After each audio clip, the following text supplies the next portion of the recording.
हमें अपना कल्याण करना है, उसके लिए भगवान ने 24 से 30 तक श्लोक बताए थे।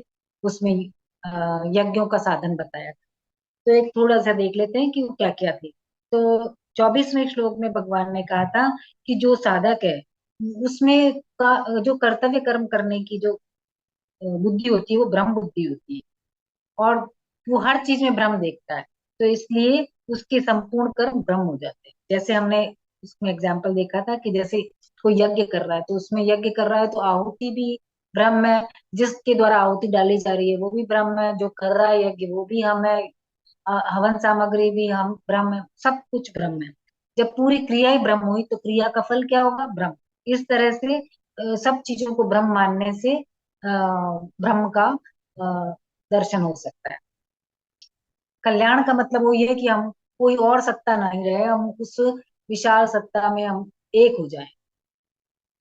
अब फिर 25वें श्लोक में बताया था कि जो भी क्रियाएं पदार्थ हैं वो अपनी नहीं माननी, किसकी माननी है? भगवान की। तो भगवान का मानने से हर जो यज्ञ है वो की क्या रूप हो गया? भगवद अर्पण। भगवान की चीज भगवान को समर्पित। तेरा तुझको अर्पण वाला हिसाब। और इसी में 25वें में दूसरा बात बताई थी कि जो ज्ञान हो जाता है, जबकि ये चेतन है और ये जड़ है, इसका ज्ञान होने से जड़ से विमुख हो जाना और परमात्मा में लीन हो जाना, ये यज्ञ है। फिर 26वें श्लोक में भगवान ने कहा था कि जो इंद्रियों को संयम में रखते हैं, जब इंद्रियां संयम में होगी तो जब एकांत काल में जब मनुष्य अकेला होता है तो सबसे ज्यादा दौड़ती क्या है? इंद्रियां। डर भी लगता है तो किस लिए लगता है? इंद्रियों के द्वारा। इंद्रियां सक्रिय हो जाती है कि कोई आ गया तो, या कोई मेरे ये नहीं कर जाए, या मेरे कोई चोर नहीं आ जाए, या हम किसी को याद करते हैं, या हम कुछ भी, हम जो भी एक्टिविटी करते हैं अकेले में इंद्रियां चरेंगी, फिर इंद्रियां विचरण करेंगी। तो इंद्रियां संयम में रहे, वो उसी परमात्मा में लगी रहे।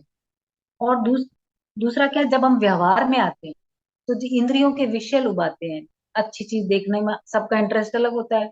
जरूरी नहीं है कि जो हम चीज देख रहे हैं वो हमारे कल्याण के लिए ही हो, लेकिन आंख का जो विषय है वो आंख तो दिखाएगी। तो हमको वो अपने विषयों को भी कंट्रोल करना है जब हम अ, व्यवहार में होते हैं। तो इस तरह से ये यज्ञ हो गए, अपनी इंद्रियों को वश में करना, संयम करना, और विषयों को इंद्रियों में हवन करना। फिर 27 में बताया था कि जो योगी है वो समाधि में यज्ञ करते हैं। किसका? अपने प्राणों का और इंद्रियों का समाधि में हवन करते हैं।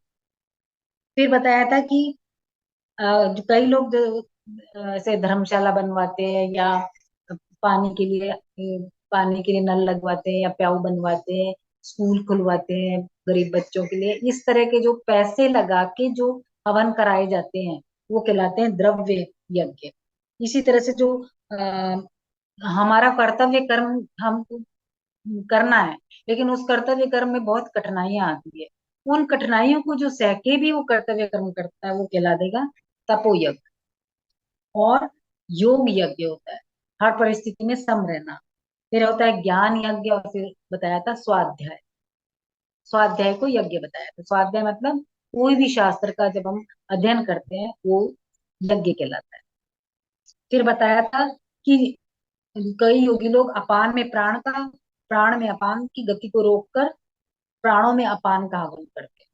और 30वां बताया था कि नियमित आहार करने वाले प्राणों में प्राणों का आह्वान करते हैं। इस तरह से हमने देखा कि हम कैसे अपने कर्मों को भुनाने नहीं दें। कर्मों को न तो मौका मिले अच्छा फल देने का, न कर्मों को मौका मिले बुरा फल देने का। तो इस तरह से हमको अपना कर्मों को करना है।